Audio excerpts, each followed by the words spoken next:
I bought my house at the edge of a quiet subdivision where the streets curved like lazy rivers and the mailboxes were all painted the same shade of beige. The lawns looked like they were cloned each, one trimmed to the same height, each driveway lined with the same plastic flowers. I didn't move there for the HOA.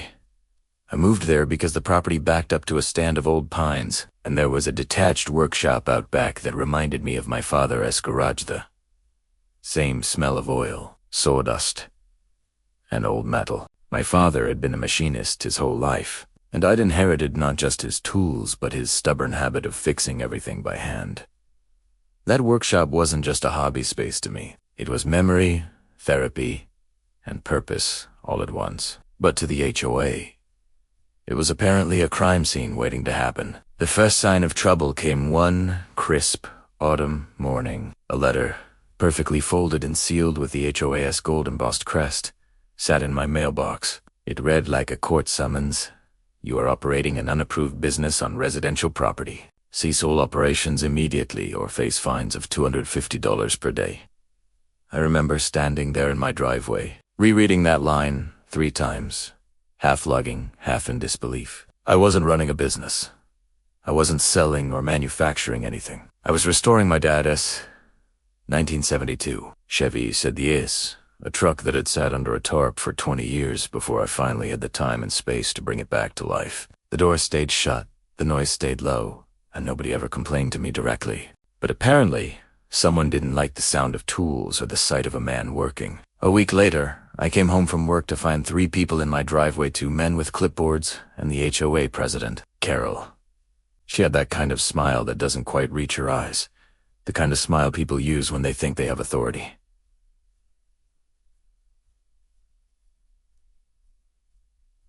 "Good afternoon," she said. "We've received multiple complaints about commercial activity. We're here to perform a visual inspection." I set down my keys and said, as calmly as I could, "On my property?" She said, "Yes, it's within the HOA's jurisdiction." I stepped forward and pointed at the line where my concrete met the street. "That's the property boundary. Everything past it is private land. You're trespassing." Her pen froze mid-a, and she gave me that look people give right before they realize they've overstepped but can't admit it. She turned to her board members and said, "We'll be following up." Then they walked off without another word. 3 days later, a certified envelope arrived. Inside was an official-looking document stamped with the HOS letterhead.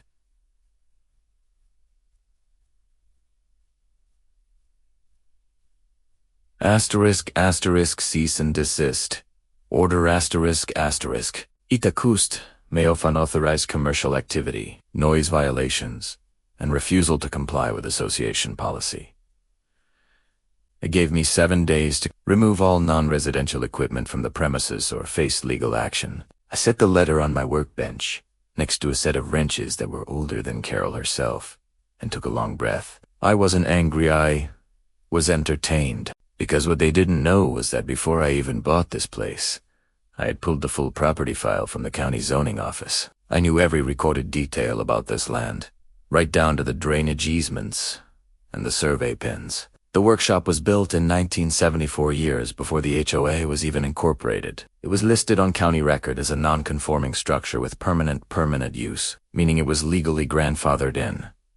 The HOA had absolutely no say over it, so I called my attorney, Mr. Daniels. He specialized in property and municipal law, kind of guy who could quote county code the way most people quote movies. I faxed him a copy of the HOA's letter and the zoning documents. He called me back within 10 minutes, chuckling. "You want me to send them something?" he asked. I said, "Make it polite, but make it sting." 2 days later, I got the draft. It was perfect. "Dear Oak Ridge Homeowners Association," it began. "This notice serves as a formal cease-and-desist order regarding your ongoing attempts to unlawfully interfere with my client's right to use his property as authorized by county zoning designation, R1A. Section 3.2a, permitting workshop activity as a grandfathered non-conforming use." Attached was a highlighted copy of the zoning citation. Then came the line that made me grin. "Be advised that continued harassment or unauthorized access will result in legal action, and a formal complaint to the county zoning and code enforcement department." I printed 3 copies, one for me, one for Daniels, and one I hand-delivered to the HOA office. Carol wasn't there when I dropped it off, but I made sure the receptionist signed for it.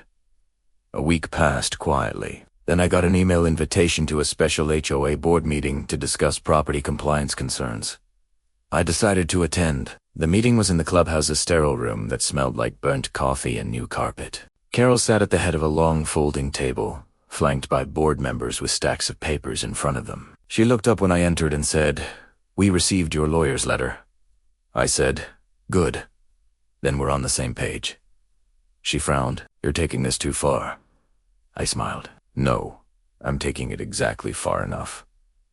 I pulled out a manila folder and laid it on the table. Inside was the 1974 plat map, the original zoning approval, and a copy of the county assessor's statement marking the workshop as legal, non-revocable. I said, "This workshop was approved before your HOA even existed. The county recognizes it, and you don't get to overrule them." For the first time, Carol didn't have a comeback. She just tapped her pen on the table and said, "We'll review this."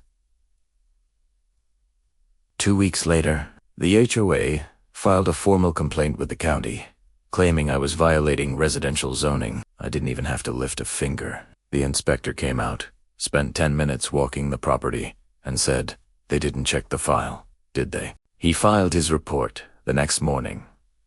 Complaint dismissed. Structure approved under historical zoning exception. HOA has no jurisdiction.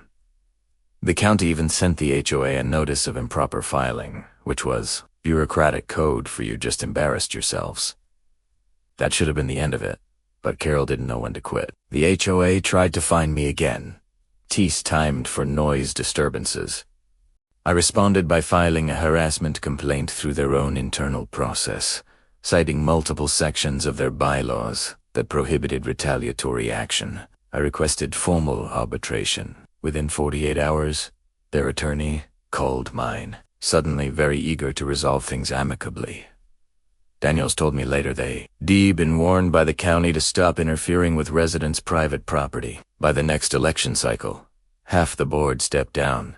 Carol resigned citing personal reasons, though everyone in the neighborhood knew she'd been quietly warned by the county for unauthorized entry during that so-called inspection. The new HOA president was a retired civil engineer named Paul. On his first week in office, he stopped by my driveway. "We reviewed your file," he said, shaking my hand. "You were right all along," I told him.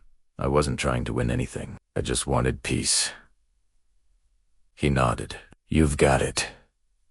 Now, a few years later, the workshop still stands exactly where it always did. The old Chevy is fully restored, engine humming, paint glinting in the sunlight. Sometimes on quiet afternoons, I'll open the door, let the smell of oil and pine drift out, and watch as neighbors walk their dogs past my house without saying a word. The same people who once whispered about me now wave.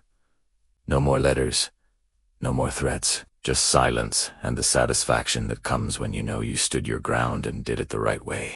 The truth is, revenge doesn't always look like shouting or confrontation. Sometimes it looks like a man quietly fixing his father's truck while a piece of paper with a lawyer's letterhead sits framed on the wall, a reminder that power, dose, and tea always come from force. Sometimes it comes from knowing the rules better than the people trying to break them.